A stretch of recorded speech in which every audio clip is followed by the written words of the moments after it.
students, welcome to my channel Microbiology Topics by प्रज्ञा त्यागी। बहुत दिनों बाद आज आपसे मिलना हुआ है। कैसे हैं आप सभी?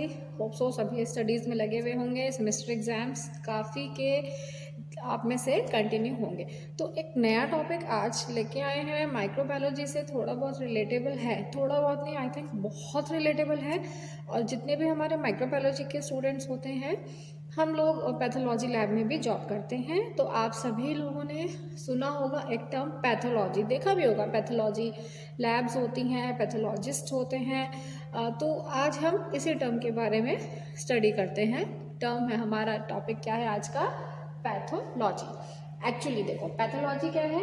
ये भी दो वर्ड से मिलके बना हुआ है, पैथोस एंड लोगोस। पैथोस यानी कि पैथोस का मीनिंग होता है सफरिंग, एंड लोगोस, लोगोस हम लोगों को पता ही है, लोगोस का मीनिंग होता है स्टडी, सफरिंग स्टडी। ठीक है, तो इस तरह से हम ये कह सकते हैं कि पैथोलॉजी क्या होती है। पैथोलॉजी मीन्स क्या चीज़ है? पैथोलॉजी है scientific study of structure and function of body in disease. या फिर हम ये भी कह सकते हैं कि पैथोलॉजी को हम एक और डेफिनेशन बेस में दे सकते हैं, consist of abnormalities that occur in, जो नॉर्मल हमारे बॉडी रहती है उसमें कोई ना कोई डिजीज़ हो जाना, कोई एबनॉर्मेलिटी हो जाना, और या फिर हम कह सकते हैं नॉर्मल एनाटॉमी या फिजियोलॉजी ओइंग डिजीज़, उसके बारे में अगर हम स्टडी करते हैं तो वो स्टडी हम करते हैं पैथोलॉजी सब्जेक्ट में। यहाँ पर एक और टर्म आती है, पैथोलॉजी से रिलेटेड ही एक टर्म है जो उसका भी एक्चुअली जैसे कि पैथोलॉजी का है एक हम लोगों का कि पैथोलॉजी क्या हुआ, स्टडी ऑफ डिजीज। सेम ऐसी एक और टर्म होती है पैथोफिजियोलॉजी,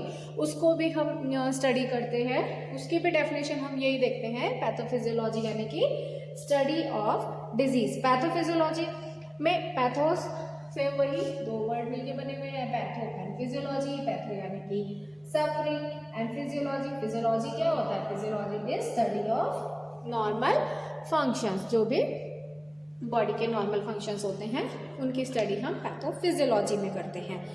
तो पैथोफिजियोलॉजी क्या हुआ? स्टडी ऑफ डिसऑर्डर्ड फंक्शन या breakdown of homeostasis. Homeostasis word जो यहाँ पे हम आ रहा है हमारा डिजीज से रिलेटेड है। होम्योस्टेटिस का मतलब क्या है? Ability to maintain internal stability.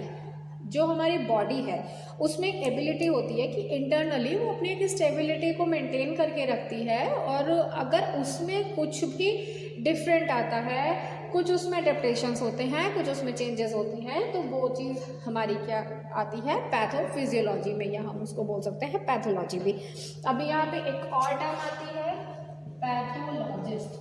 Pathologist कौन होता है? पैथोलॉजिस्ट का काम होता है, क्या काम होता है पैथोलॉजिस्ट का? Diagnostic of disease. जो डिजीज हुई है उसकी डायग्नोसिस करने का, लैब में जाके chemical testing, physical testing, microbiological testing, biochemical testing, वो सारे काम जो डिजीज रिलेटेड जो टेस्ट होते हैं, जो डायग्नोस्टिक के जो भी टर्म्स वहाँ पे हम यूज़ कर सकते हैं, तो वो सारा काम कौन करता है? पैथोलॉजिस्ट करता है।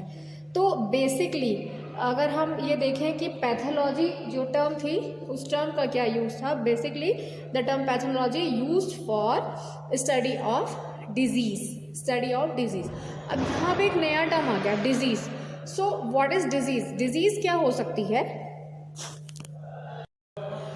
तो एक टर्म यहाँ पे आई पैथोलॉजी को स्टडी करते हुए कि क्योंकि पैथोलॉजी होता है स्टडी ऑफ डिजीज, तो डिजीज क्या होता है? सिंपली हम अगर डिजीज को हम देखें तो disease is opposite to health. कि हेल्थ है उसका अपोजिट, उसका उल्टा क्या है?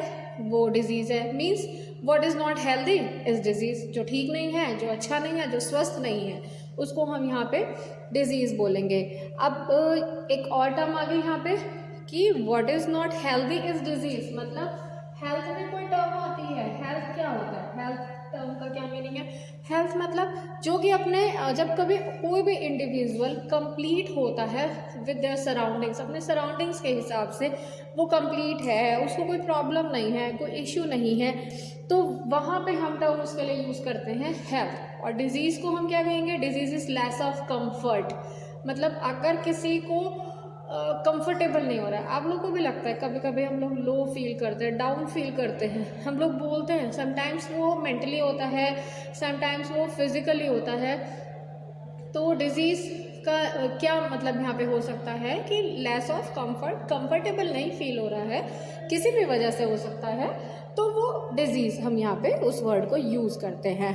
अगर हम हेल्थ को कंसीडर करें, हेल्थ वाले मैटर को लेके चलें, तो हेल्थ में हम जनरली जो कंसीडर करते हैं कि क्या क्या ऐसे टाइप्स हैं, क्या ऐसे बेसिक हैं जिसके बेस में हम हेल्प कर सकते हैं कि किसी इंडिविजुअल की हाइट अच्छी है, हाइट अच्छे से बढ़ रही है, दैट्स मीन्स वो हेल्दी है। किसी का वेट ठीक चल रहा है तो दैट्स मीन्स वो हेल्दी है।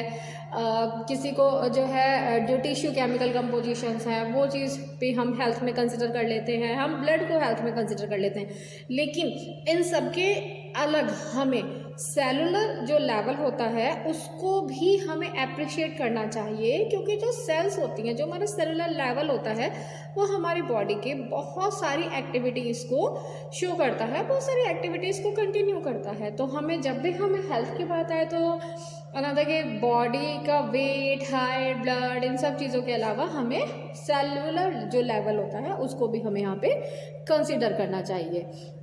ठीक है, अभी एक और टर्म है यहाँ पे जो टर्म डिजीज़ के साथ में बहुत ज़्यादा कंफ्यूज करती है। डिजीज़, कुछ लोग बोलते हैं डिजीज़, कुछ लोग बोलते हैं इलनेस। तो एक और ये अनदर टर्म है जो कॉमनली कंफ्यूज कर रही है हमें डिजीज़ वर्ड के साथ में। तो अब ये क्या होता है, देखो डिजीज़ क्या है।